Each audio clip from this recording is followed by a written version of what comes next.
The day I found raw sewage bubbling up through my pristine Montana pasture was the day the world shifted on its axis. My grandfather had worked this land, his father before him, and every blade of grass, every whisper of the wind through the pines felt like a sacred inheritance. Now, a foul, black sludge was poisoning it, a creeping stain that mirrored the rage boiling in my gut. I stormed over to the new, gaudy McMansion development next door, a place that had already scarred the landscape with its cookie-cutter design. The HOA president, a woman named Karen with a haircut sharp enough to cut glass and a condescending smirk, greeted me at her door. She informed me, without a hint of remorse, that they needed to connect to the municipal sewer line, and my ranch was simply the most direct route. They had taken the liberty of laying the pipe a few nights prior. No permits, no discussion, just a brazen act of entitlement.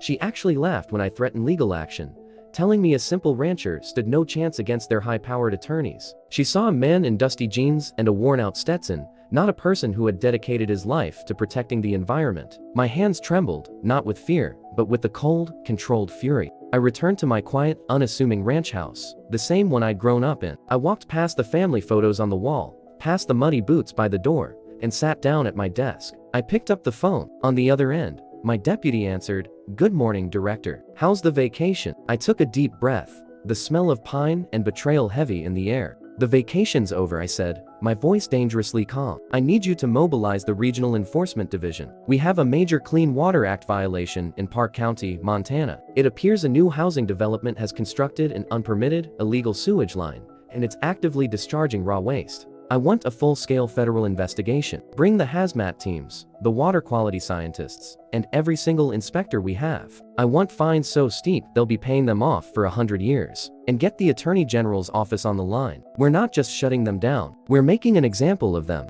There was a pause. "Yes, sir," my deputy replied, the gravity of my tone sinking in. "Consider it done." Karen thought she was dealing with a simple rancher. She was about to learn that this simple rancher was the director of the United States Environmental Protection Agency. Sometimes, the quietest people carry the biggest authority, not because they seek power, but because they are driven by a duty to protect what is right. If you've ever felt like your voice wasn't being heard, please give this video a like. Let it be a reminder that true strength isn't about shouting the loudest. It's about upholding your values with unwavering resolve, no matter who stands in your way.